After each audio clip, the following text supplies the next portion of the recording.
7월 28일 인천교회 수요 기도회를 하나님께 올려드리겠습니다. 교회 소식입니다. 믿음의 새벽 기도회 사랑의 메시지 카톡이 월요일부터 금요일 매일 아침 성도 여러분에게 전달되고 있습니다. 매일 아침마다 하나님의 말씀, 은혜로운 말씀으로 하루를 열어가시는 인천교회 성도 여러분 되시기 바랍니다. 두 번째입니다. 코로나19 4단계가 2주가 연장이 되었습니다. 8월 둘째 주인 8월 8일 주일까지 각 가정에서 비대면 예배로 주일 예배를 드리십니다.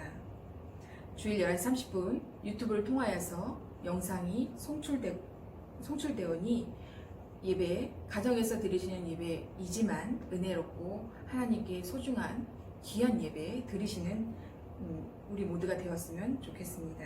세 번째입니다. 온라인 가정 여름 성경학교가 지난주서부터 진행되고 있습니다. 이 여름 교육부서 아이들이 모여서 함께 땀 흘리고 하나님 말씀 배우고 찬양가 율동과 여러 가지 활동으로 그렇게 커나가야 하지만 지금 상황이 그렇지 못합니다. 그래서 유튜브 영상으로 여름 성경학교 영상을 아이들에게 보내고 있습니다. 가정에서 또한 주변 어른들은 우리 아이들이 이 영상을 통해서라도 하나님과 만나고 또한 그 신앙 안에서 잘 커갈 수 있도록 격려해 주시고 기도해 주시기 바랍니다. 자세한 내용은 주보를 참조하시면 좋겠습니다. 교우 소식입니다. 김현애 집사님, 고진한 안수 집사님 가정에서 또 양은지 집사님, 명론 안수 집사님 가정에서 이 두 가정에서 부친상을 당하셨습니다.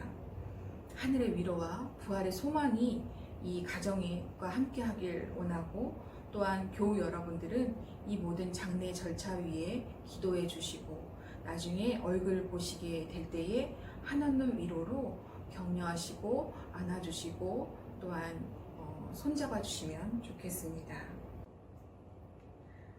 오늘 우리가 함께 나눌 말씀은 갈라디아서 1장 6절에서 10절 말씀입니다. 갈라디아서 1장 6절에서 10절 말씀입니다. 제가 봉독하고 여러분들은 가정마다 보시는 성경으로 함께 읽어주시면 좋겠습니다. 그리스도의 은혜로 너희를 부르신 이를 이같이 속히 떠나 다른 복음을 따르는 것을 내가 이상하게 여기노라. 다른 복음은 없나니 다만 어떤 사람들이 너희를 교란하여 그리스도의 복음을 변하게 하려 함이라.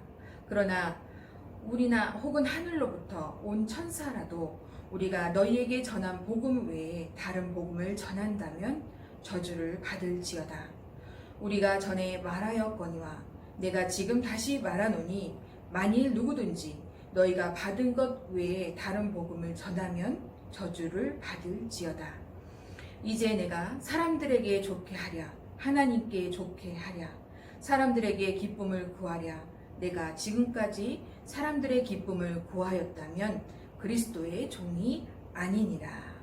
아멘. 성도 여러분, 더운 여름 어떻게 잘 지내고 계십니까? 더워도 너무 덥습니다. 또한 코로나19로 인해서 여러 가지 삶에 불편한 것이 너무 많습니다. 4단계가 2주 더 연장이 되었는데요.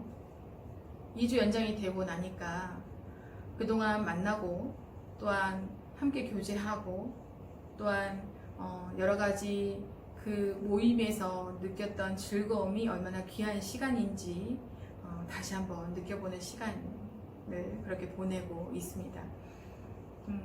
성도 여러분들은 이 더운 여름 또 이 4단계 2주가 연장이 되었는데요. 어떻게 지내고 계세요? 전화를 드리면 덥다는 이야기야 코로나 이야기 빼고 나면 우리 일상에서 나눌 수 있는 대화가 반 이상은 한 것 같더라고요. 더운 여름 하나님의 은혜로 또 하나님이 주신 평화로 잘 건강하게 강건하게 보내시기 바랍니다. 오늘 우리가 함께 나눈 말씀은 저와 함께 나눴던 갈라디아서 1장 1절에서 5절 말씀에 연이어서 갈라디아서 1장 6절에서 10절까지의 말씀을 나누고자 합니다. 갈라디아서는 다른 복음을 받아들인 갈라디아 교인들에게 바울이 쓴 편지인데요. 그래서 그런지 다른 편지들, 다른 서신과 다른 부분들이 있다고 지난 시간에 얘기를 나눴죠. 그것은 바로 감사에 대한 부분, 서론에서 수많은 편지 형식에서 동일하게 나왔던 그런 부분 중에서 감사에 대한 부분이 나오지 않고, 이 갈라디아서에서는 감사가 아닌 예수님의 복음, 예수 그리스도의 복음을 다시 한번 확인시키는 부분으로 채워져 있다는 것입니다. 오늘 본문 6절에서 보면 그리스도의 은혜로 너희를 부르신 이를 이같이 속히 떠나 다른 복음을 따르는 것을 내가 이상하게 여기노라 라고 말하고 있습니다. 바울이 말했던 이 이상하게 여기노라는 헬라어 원어로 보자면 싸우마조라는 말인데요. 이 싸우마조라는 단어가 쓰이는 그런 상황은 이런 상황입니다. 마음에 들지 않는다 이럴 때, 또 그래서 이해가 안 돼, 놀라워, 이런 식으로 이렇게 자신이 이해가 되지 않고 자신이 납득되지 않은 부분에 대해서 반박할 때 사용하는 감정적인 용어라는 것이지요. 그렇기 때문에 법정이나 정치 싸움 할 때에 정치에서 상대방이 이해가 안 되고 또 그 행한 일을 공격할 때에 사용하는 표현으로서 기본적으로 단어 안에 놀람과 짜증과 책망이라는 어떤 감정이 기조에 깔려 있다는 것입니다. 그러니 8절에 이어서 9절까지 다른 복음을 전한 사람들은 저주를 받을지어다 라고 말을 하고 있잖아요. 얼마나 기분이 나쁘고 얼마나 부정적이고 이것에 대해서 책망한 그런 바울의 심령이 들어가 있는지 알 수 있다는 것이죠. 여러분, 감사 대신 예수 복음에 대해서 다시 한번 확인하고 그 다른 복음을 받아들이고 다른 복음을 전한 사람들에게 책망하고 있는 바울의 얼굴이 그려지십니까? 그렇지만 바울은 그것에서 떠나지 않고 다시 한번 편지를 통하여서 갈라디아 교인들에게 하나하나 납득을 시켜주고 이해를 시켜주겠죠. 그 이후에 갈라디아서 내용을 우리가 묵상하면 충분히 알 수 있을 것입니다. 갈라디아 교회가 참 복음, 바울이 전한 예수 그리스도의 은혜, 이 복음에도 불구하고 다른 복음을 받아들였던 그 배경이 무엇일까요? 한 두서너 가지로 볼 수 있는데요. 첫 번째는 역사적 신학적인 배경이 있다는 것입니다. 예루살렘으로부터 사도들이, 어떤 그리스도인들이 왔는데 그 그리스도인들은 율법을 아직도 여전히 중시하고 유대주의적인 입장에서 복음을 전하기를 원하는 사람들이었습니다. 그렇기 때문에 이 이방 땅에 있는 복음을 받아들인 디아스포라 유대인, 갈라디아 그 교회 안에는 디아스포라 유대인도 있었고요. 또 갈라디아 지방 자체가 이방 지역이잖아요. 그러니 유대인이 아닌 이방인도 있었다는 거예요. 그 이방인들이 예수 그리스도로 인해서 자신들이 구원받은 그 약속을 동일하게 받았다는 것에 대해서 저들은 인정하고 싶지 않았다는 것입니다. 그래서 그 갈라디아 교회 안에 있는 교인 중에서 이방인들에게 여전히 할례는 유효하며 적어도 그리스도의 복음을 받았다면 그 증표로 유대인과 동일하게 그 언약의 약속의 대상이 되려면 할례를 받아야 한다라고 그렇게 복음을 다시 전하고 있는 것입니다. 그 이방인들이 역사적인 고증으로 찾아본다면 켈트족 후손들이라고 합니다. 켈트족이라는 것은 굉장히 야만스럽고 거칠었던 종족 중에 하나였는데 이들이 로마에 의해서 점령당하고 또한 갈라디아 지방 안에서 유대인들과 함께 어우러져서 예수 그리스도의 복음을 받아들이고 이 복음이 우리의 복음, 나의 복음, 나의 민족에도 동일하게 역사하시는 하나님의 복음, 그래서 한 신앙의 안에서 둘러친 하나의 신앙 공동체가 되었잖아요. 그 안에서 할례라는 의미가 이들에게 어떻게 다가왔을까요? 신앙적, 역사적인 배경보다 좀 더 사회적인 입장에서 그 배경이 있었다고 해요.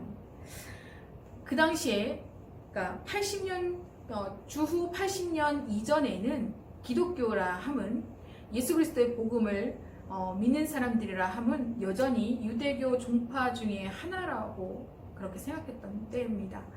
그렇기 때문에 로마가 그 당시에는 유대 민족, 유대인들에게서 굉장히 선대하는 그런 정책들을 가지고 있었습니다. 과거 율리어스 시저가 이집트의 포로가 되었을 때에 헤롯 대왕의 아버지인 안티파텔이 저를 구해내는 그런 일들을 했습니다. 그래서 그 연유로 유대인들에 대해서 굉장히 선대하는 입장의 그런 로마 제국의 그런 분위기가 있었던 것이에요. 그래서 유대인들에게는 집회의 자유를 주고 또한 징병에서 제외를 시켜주고 또 재판 시 너희들 법대로 회당에서 집행을 해라 이런 혜택도 주고요. 또 세금도 감면해 줬다는 것이에요. 갈라디아 지방 안에 디아스포라 유대인들은 그런 혜택을 받고 있었는데 유대인들이라는 것은 다시 한번 말하면 같은 한 신앙을 곧 말하는 공동체이잖아요. 그 신앙 안에 이방인들이 들어 있었다는 것입니다. 로마 제국은 유대인들을 선대하는 사람이었는데 유대인들 안에 이방인들, 유대인이 아닌데 유대인이 되어버린 그 사람들이 있었다는 것입니다. 그렇기 때문에 이방인들이 그 복음을 통하여서 신앙을 고백했을 때에 불편한 사람들의 입장이 생겼다는 것이에요. 첫 번째, 우리가 아까 말했던 것처럼 유대적인 그리스도인들, 할례를 강조하는 그리스도인들, 그래서 이방인도 할례를 받아야 돼 라고 그렇게 말하는 그 사람들의 입장이 있었고, 또한 기존의 디아스포라 유대인들인 거죠. 우리와 같은 혜택을 받게 될 텐데 이 혜택을 받아도 돼? 이들이 유대인이야? 라는 그런 생각이 있었다는 거죠. 또 한 사람의 입장들은 바로 이 이방인들의 입장에서 우리가 신앙을 고백했고 이 유대 공동체 안에 일원이 되었는데 우리는 솔직히 말하면 이방인이야. 그리스도 복음으로 예수 그리스도를 믿기만 하면 그리스도의 은혜로 우리가 제사함 받고 이제 하나님의 어떤 그 언약의 대상이 되는 그런 구원 공동체가 되었는데 뭔가 하나가 빠진 것 같은 느낌이 드는 겁니다. 또 한 사람의 입장은 로마 제국에 있는 어떤 정부 관리들의 입장이겠죠. 유대인들에게 선대하는데 유대인들에게 그 안에 포함된 저들까지도 수용을 해줘야 하는 건가? 이 혜택이 미치는 것에 대해서, 혜택을 보는 것에 대해서 우리가 인정을 해줘야 되는 것인가? 그런데 이 할례라는 어떤 표시, 이 표징은 여러 가지 입장들에 놓인 사람들을 다 만족시키는 그런 계기가 되고 그런 결과를 낳게 할 수 있다는 것입니다. 사랑하는 여러분, 그렇기 때문에 이 10절부터 나오는 우리가 좀 더 자세하게 살펴보기 원하는 사람을 좋게 하랴, 하나님을 좋게 하랴, 사람을 기쁘게 하랴, 하나님을 기쁘게 하랴, 이 어떤 이것이냐 저것이냐 했던 그런 바울의 이 10절의 메시지가 여러분 이런 사건의 배경에 의해서 이렇게 불거지고 시작되었다는 것입니다. 여러분 여기서 하나님을 기쁘게 한다는 것, 사람을 기쁘게 한다는 것, 바울은 이것이 그냥 단순히 저들의 입장을 보면서 그냥 말로 표현한 것이 아닙니다. 바울이 사람들을 기쁘게 한다 이 말에 대해서 바울이 갖고 있는 선이해적인 그런 사건이 있었습니다.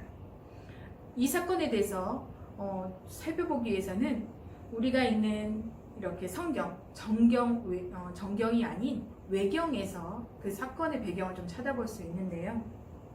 그 외경 가운데서 마카비 2서에서 나오는 내용입니다. 마카비 2서 7장에 나온 내용인데 이런 내용이에요. 실형제에게 신앙이 좋은 실형제였나 봅니다. 실형제에게 이 안티오쿠스는 유대교를 변절할 것을 돼지고기를 통하여서 그렇게 요구했죠. 이 유대교들은 이제 그 화면으로 보시면 좀 더 마카비서의 그 내용을 제가 화면으로 좀 띄워드릴 건데요.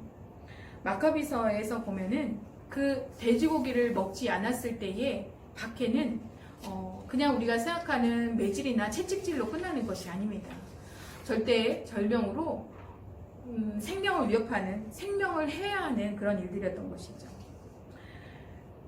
그 본문을 통해서 한번 읽어볼까요? 그때 7 형제를 둔 어머니가 있었는데 그들은 모두 왕에게 체포되어 채찍과 가죽권으로 고문을 당하며 율법에 금지되어 있는 돼지고기를 먹으라는 강요를 받았다. 그들 중에 하나가 그 형제들 중에 하나가 대표로 나서서 말하였다. 우리를 신문해서 무엇을 알아내겠다는 것입니까? 우리의 조상의 법을 어기느니 차라리 죽고 말겠습니다. 근데 그 대병자인 그 7 형제 중에 한 사람이 말해서 그 사람만 그런 모진 매를 통하여서 죽음을 겪는 것이 아니라 그 성경 내용에서 보면 정말 생각하기도 끔찍한 일들, 그런 고문을 통해서 저들의 생명들을 한 형제마다 그렇게 생명을 해하고 앗아갔다는 것이에요. 그래서 나중에 이제 막내가 남았는데요. 6 형제가 변절하지 않고 자신의 신앙들을 그렇게 지켜나는 것을 볼 때에 이 안티오쿠스는 놀랍다는 거죠. 그래서 그 어머니를 불러다가 회의를 했다는 거예요. 자, 이렇게 해서 너의 7 아들이 다 죽게 생겼다. 이제 마지막 남은 아들이 있는데 그 아들에게 제발 좀 이제 신앙을 버리고 생명을 살려야 되지 않냐. 너에게 하나 남은 아들마저 그렇게 목숨을 잃어야겠냐. 저 아들이 돌아서면 내가 이런 것들을 여러 가지 혜택을 주면서 너의 모자를 살게 하겠다라고 이렇게 회의를 했던 모양입니다. 그때에 어머니는 어쨌든 그 사람 안티오코스의 말을 듣고 아들 앞으로 가지요. 그리고 28절에 그렇게 얘기를 합니다. 얘야, 내 부탁을 들어다오. 하늘과 땅을 바라보아라. 그리고 그 안에 있는 모든 것을 살펴라. 하나님께서 무엇인가를 가지고 이 모든 것을 만들었다고 생각하지 말아라. 인류가 생겨난 것도 마찬가지다. 이 말은 뭐냐면 우리가 당하는 고초를 떠나서 하나님은 이 천지를 만드시고 창조하신 분임을, 그래서 우리의 모든 닥친 상황을 떠나서 하나님이 온 천지를 다스리고 이 온 천지를 보고 계신 하나님을 우리가 바라보자. 그래서 29절 이렇게 마무리한다는 거죠. 이 도살자를 무서워하지 말고, 여러분 무서워하지 말고는 어떤 것일까요?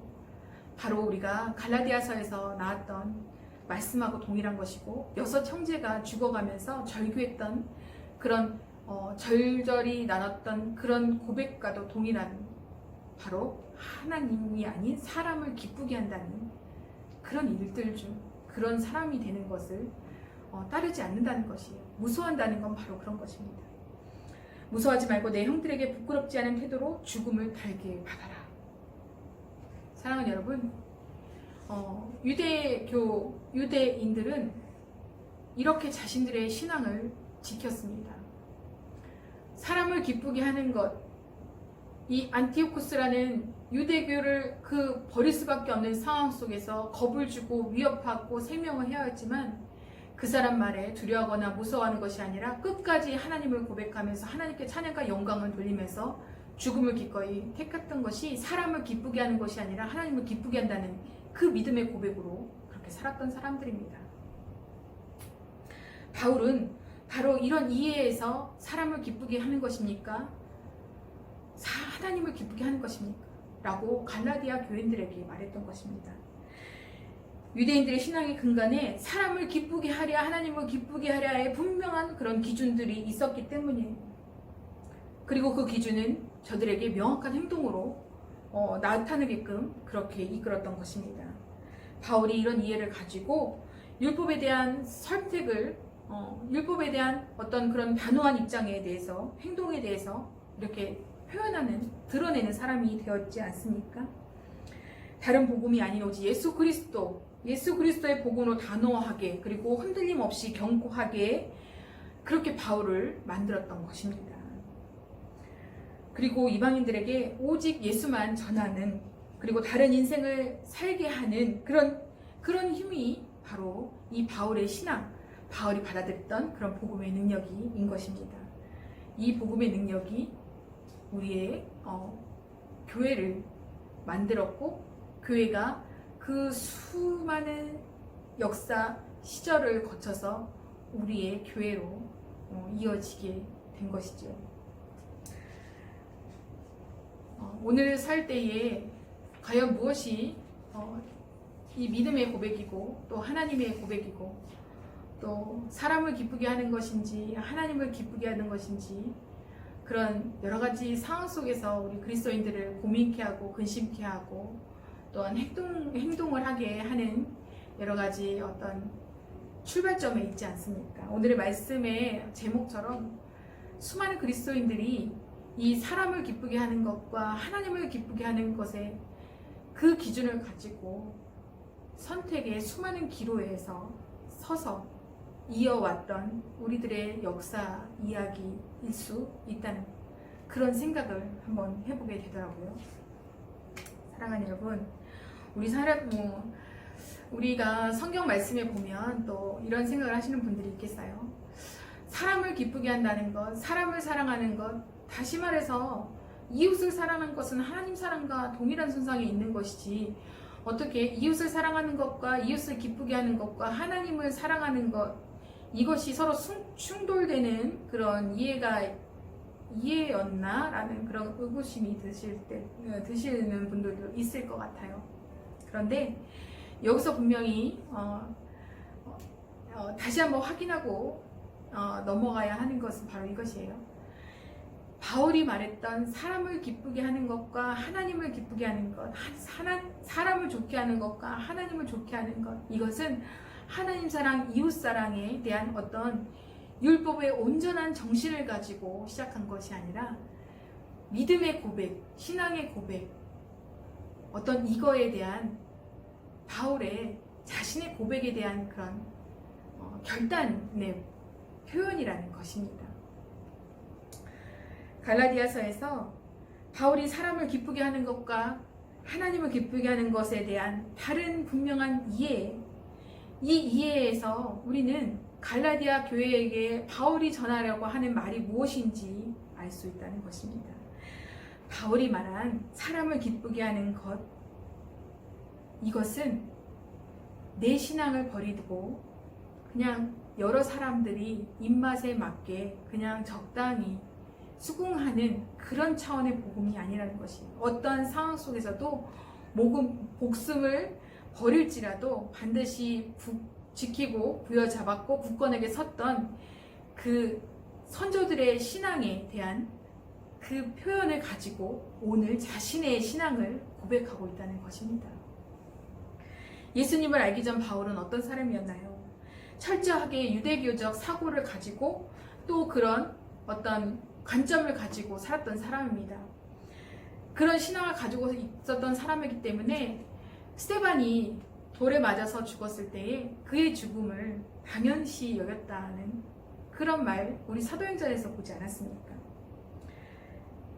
바울이 고백했던 이 유대교적 관점의 그 신앙을 가지고 율법을 위해서 목숨을 아끼지 않는 바울이었기 때문에 이 바울이 예수 그리스도를 만나고 예수 그리스도로 인해서 새로운 어떤 진리의 그 진리를 알았을 때, 깨달아졌을 때, 그 진리가 자신 안에 들어왔을 때에 율법을 지키는 것이 아닌 하나님을 기쁘게 하는 것은 오직 예수 그리스도로 인해서 시작되는 것을 바울이 저들에게 그리고 우리들에게 다시 한번 확인시켜 주고 있다는 것입니다.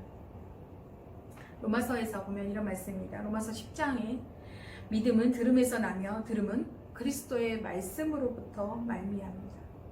사랑하는 여러분, 그리스도 예수로 인해서 바울은 자신이 목숨과도 바꿀 수 있는 그 율법이 아닌 예수 그리스도 그 복음에 진정한 하나님을 기쁘시게 하는 그 신앙임을 깨닫게 됐다는 것입니다. 요즘을 살아가다 보면 감사보다 감사를 막는 상황들이 훨씬 많습니다.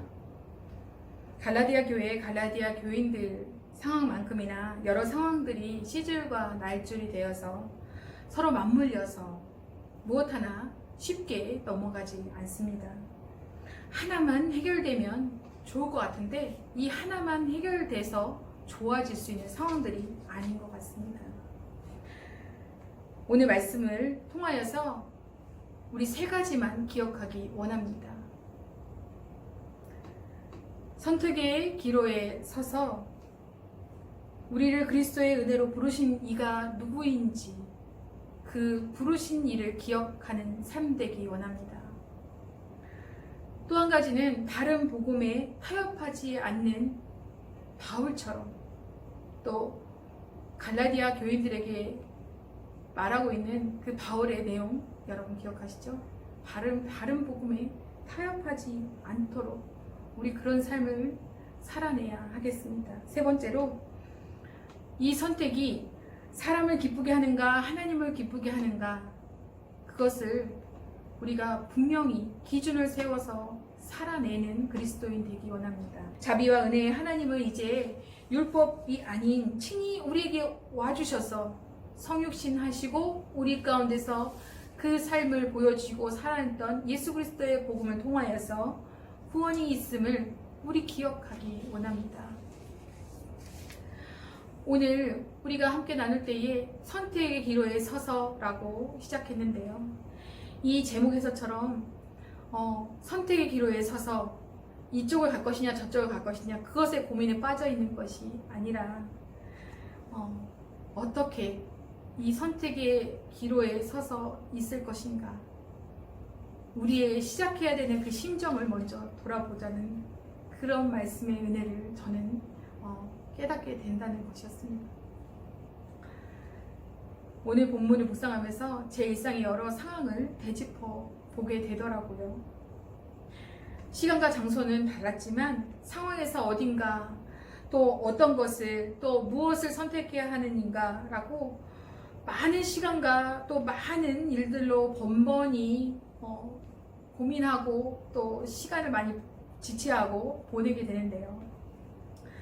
그런데 오늘 말씀을 묵상하면서 그런 제 자신의 모습을 돌아보게 되면서 이렇게 생각이 되었습니다. 선택 자체에서 오는 결과 또 선택하는 일에 매여 있는 내 모습 이것보다는 어떤 선택의 기준이 먼저 있어야 하는가 그것이 시작되어야 한다는 것을 깨닫게 되었다는 것입니다. 다시 말해서 어떤 선택을 하는가 보다 이 선택이 하나님을 기쁘시게 하는 것일까를 먼저 생각해야 한다는 것입니다. 그렇게 되면 사람을 기쁘게 하실 것인지 하나님을 기쁘게 하는 것인지 이 고민이 먼저 이 물음이 먼저 시작된 선택의 기로에서는 결단코 혼동이 있을 수 없고 혼란이 있을 수 없다는 것입니다. 또한 더불어서 그 선택한 그 길 과정과 여정이 번민이 되고 고민이 되고 그것이 아니라 하나님께서 주장하시고 하나님께서 책임져 주시고 하나님께서 이끄심을 우리가 느낌으로 우리가 알 수 있으므로 우리 안에 자유와 기쁨이 충만히 넘치게 된다는 것입니다. 사랑하는 여러분 바울이 바라봤던 예수 그리스도가 어떤 사람입니까? 예수 그리스도는 제자들이 허기졌을 때에 안식일임에도 불구하고 밀 이삭을 취해서 먹으셨습니다. 예수님께서는 함정임에도 불구하고 안식일에 손 마른 자를 보시고 그 손마름을 고쳐주셨습니다. 사랑하는 여러분, 예수님이 보여주신 것이 바로 이런 것 아닐까요? 하나님 없는 율법에 매여서 하나님을 보지 못하는 사람들에게 율법이 아닌 하나님으로 어떻게 살아가야 하는 것을 친히 보여주신 그의 모습들을 이제 우리는 봐야 한다는 것입니다. 아무쪼록 근심과 걱정, 고민과 여러 가지 어려움이 켜켜이 쌓여서 언제 끝날지 모르는 그런 절박함이 우리 가운데 있을지라도 그래서 그 절박함과 그 간절함 속에서 사느냐 죽느냐 또한 어떻게 살아가야 할 것인가 수많은 고민 가운데서 선택 가운데서 놓여 있을 때에 다른 복음이 아닌 또 다른 복음인지 아닌지 확신도 없는 그런 인간적인 생각과 나의 방법을 동원하여서 이거다 저거다 선택하는 것에 묻혀서 있는 것이 아니고 무엇을 선택하기 전에 이것이 하나님을 기쁘시게 하는 것인가 이것이 먼저 우리 안에서 시작되었으면 좋겠다는 것입니다. 하나님이 우선한 이런 선택의 기로에 선다면 우리는 그 선택을 통하여서 가는 그 과정과 여정 또한 하나님께서 주장하여 주셔서 자유하게 되고 기쁨이 충만히 넘칠 줄 믿습니다. 기도하시겠습니다. 사랑의 하나님, 이 시간 말씀을 주심을 감사드립니다. 사람을 기쁘게 하는 사람이 아닌 하나님을 기쁘게 하는 삶을 살게 하여 주시옵소서. 그리스도의 복음으로 오직 자유와 은혜를 누릴 수 있는 삶 되게 하여 주시옵소서. 이 세상 살면서 다른 복음에 귀를 기울이는 것이 아니라 오직 예수님만 나의 복음 되는 것을 고백하는 그런 삶 되게 하여 주시옵소서. 감사하며 예수 그리스도 이름으로 간절히 기도드립니다. 아멘.